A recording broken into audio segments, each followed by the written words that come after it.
So today we're having a look at music from something called the Baroque period, which is around about 1600 through to 1750. Musically, it comes after the music of the Tudors, Henry VIII, through to the Elizabethan period. So it's the next step on from there. So it's sort of the end of the Stuarts and through into the Restoration period, so people like Charles I through to Charles II, James II, and then into the Hanovers, so we've got sort of George I and George II. Now during this time, one of the really popular instruments was the flute. So I thought that I would share with you today a little bit about the flute, because it's one of the instruments that I play, and I also play two different types of flute, so I've got them here today to show to you. This is the type of flute that most of us recognise as being a flute. It's made of metal. Mine's actually made of silver, and I've been playing this since I was about, I think probably about 9 years old.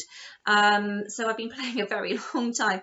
So it's got a mouth hole at the top, and this raised bit up here is to put your bottom lip on, and that is called a lip plate. And you play this by blowing across the hole here, and the air goes down inside, reverberates along the flute, and then you can change the pitch of it by putting different keys down. So this particular type of flute is known as a Bowen flute. It's the modern flute, and it was created in about 1847, so that's after the Baroque period. So during that time, the flutes didn't look like this. The flutes looked a lot different. So this one's got lots of key work and things like that in it, lots of keys to press down. It's got some keys on the back, all the way down to the bottom here. You can see if I move these round, I can move these up and down, and so on. So this flute here, however, this one, is what the flutes would have looked like during the Baroque period, so during the time of the Restoration period with Charles II, all the way through to sort of George II and George III. After that, they started having a few more keys on them till they eventually, 100 years later, started looking like this. So we can see they're about the same length, that's the bottom of them, through to the top.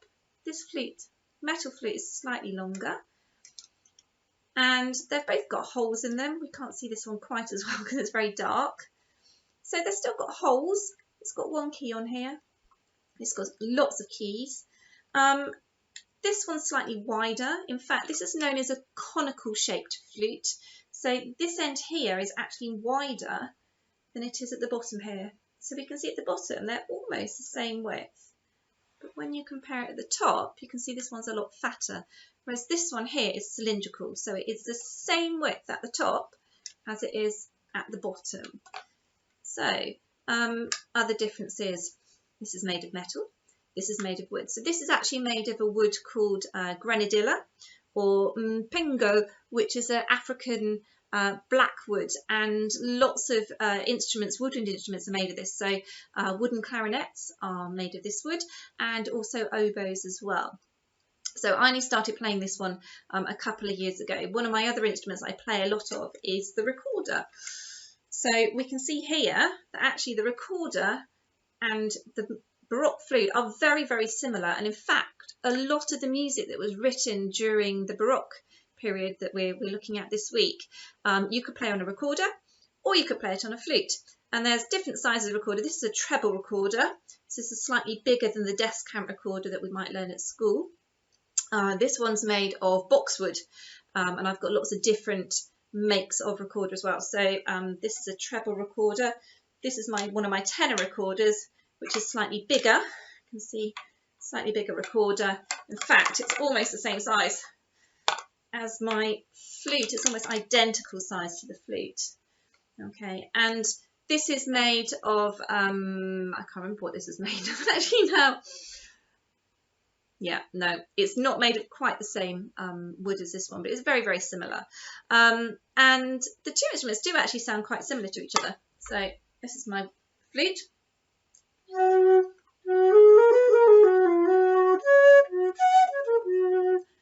Whereas this recorder,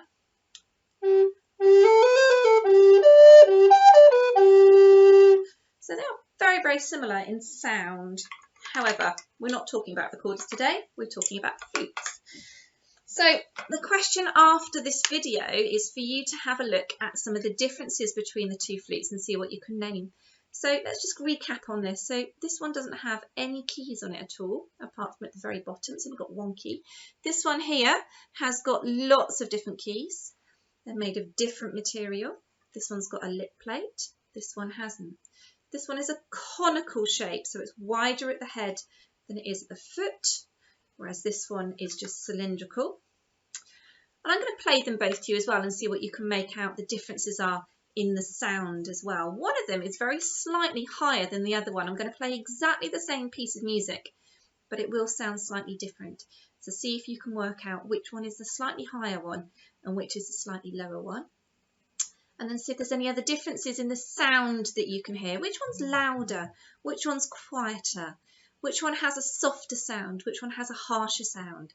Okay, so here we go. So this piece of music is by a composer from the Baroque period called Handel. And he was a composer who was in England for much of his life, and he was a sort of adopted English composer of lots of very fine music for the aristocracy and also the royal family at the time. So a lot of the music that he created and he composed was to be entertaining the very rich people of England. So here we go, this is a piece of music.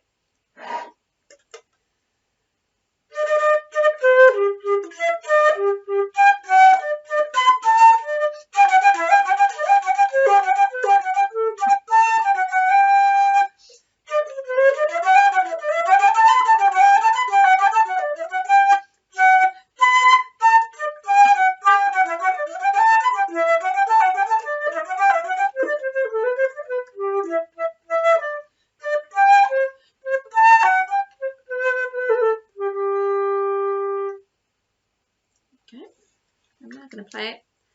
Same piece of music on the Baroque flute. So this is the instrument that it was originally written for.